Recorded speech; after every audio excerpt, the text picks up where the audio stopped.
The survival of modern direct response e-commerce is dictated by a ruthless mathematical guillotine. If your customer acquisition cost scales faster than your 90-day lifetime value, your business model is broken. Ad inventory is a strictly finite resource. Every single quarter, venture-backed conglomerates flood the auction, guaranteeing the cost to reach 1,000 eyeballs will inevitably rise. To combat this, brand owners pump out identical, frictionless claims. Every supplement promises boundless energy, and every apparel line boasts buttery soft fabric. When the market is saturated with these identical benefit statements, the consumer's brain categorizes the ad as ignorable white noise. The visual and textual signals lose all meaning. This lack of differentiation triggers a financial cascade. You enter a blind bidding war with billion-dollar behemoths, pay a premium acquisition cost, and end up operating at a net loss on the front end, even before you factor in the cost of goods and outbound shipping. Brands try to ignore this massive front-end loss by praying their automated 30-day replenishment email flows will eventually pull their margins into the black. They rarely do. You cannot discount your way out of a flawed copy infrastructure. Blasting a list with flash sales only obliterates your sender reputation and trains your audience to expect cheaper prices. Relying on generic, aesthetic best practices is inefficient and actively finances your own corporate bankruptcy. The old guard of direct response marketing relies on the traditional hook, story, close framework to force cold traffic to surrender their details. That text-heavy, long-form sales logic is incompatible with a hyper-stimulated user navigating TikTok's relentless high-velocity feed. Opening a video ad with a slow, artificial question like, "Are you tired of bad skin?" triggers an immediate reaction. The user's brain registers the commercial intent in fractions of a second, and they swipe away. The platform's machine learning detects this rapid exit. It flags your creative as low-engagement content and spikes your cost per thousand impressions as a penalty.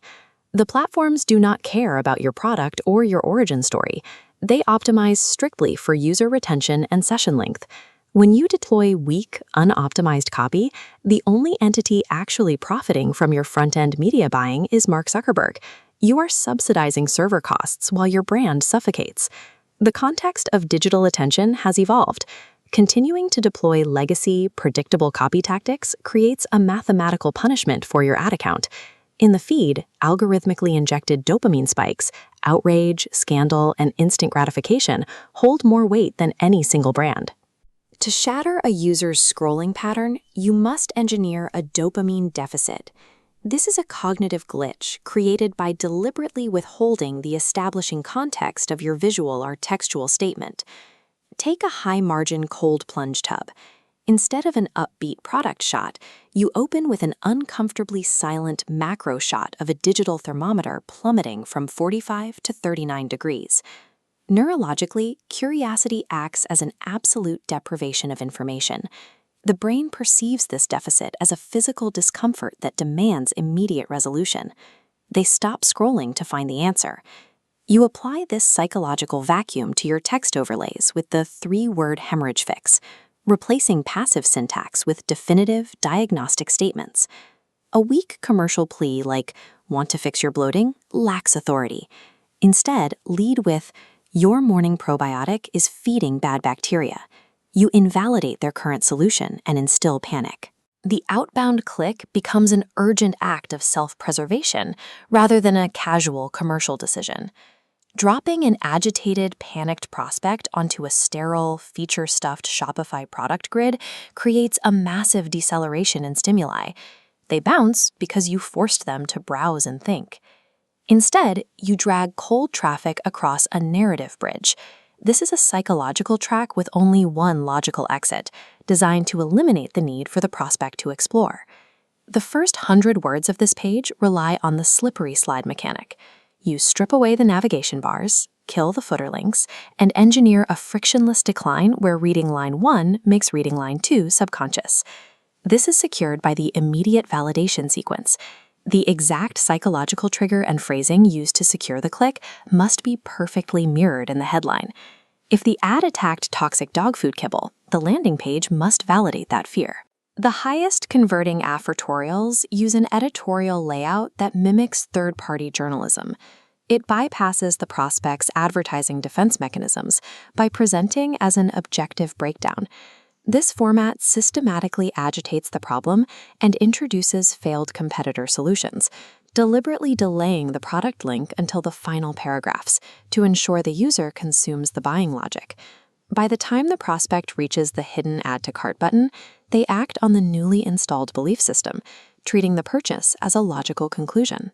Securing a profitable front-end acquisition often leads brands to neglect the back-end email infrastructure, the real estate that funds fourth-quarter inventory buys.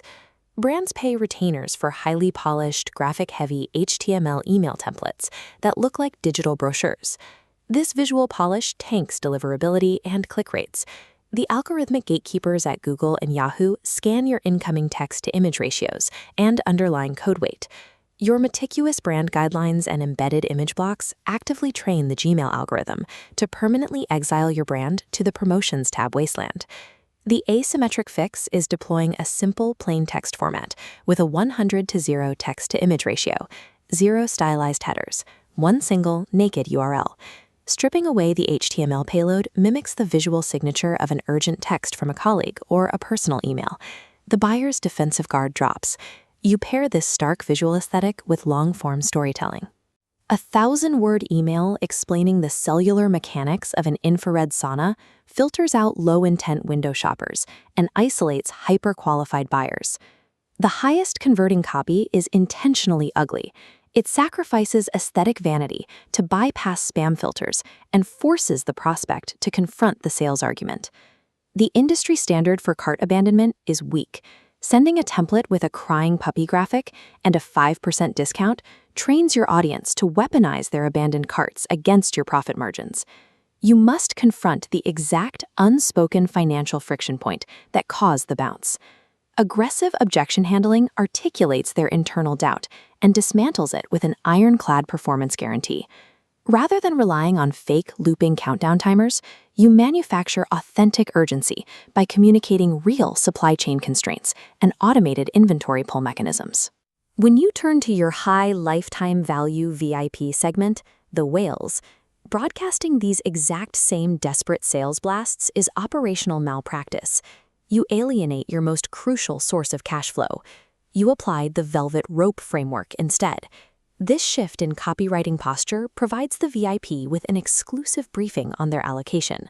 Offering exclusive access to a limited supply or early serial number selection elevates the perceived value of the transaction without touching the monetary figure. Sending a discount coupon to your most price-insensitive demographic punishes their loyalty. Absolute preservation of the original price point is the only way to scale high-end direct response. Vanity metrics are digital anesthesia. You must incinerate the retention dashboards, highlighting low CPMs and massive impressions, while your actual bank balance shrinks. The metric hierarchy matrix isolates the data points that dictate whether your copy builds a scalable machine or burns capital. The base is the thumb-stop ratio, the percentage of impressions watching the first 3 seconds, testing your visual hook. Next, the outbound click-through rate ensures your creative installed buying intent, proving you didn't just engineer clickbait.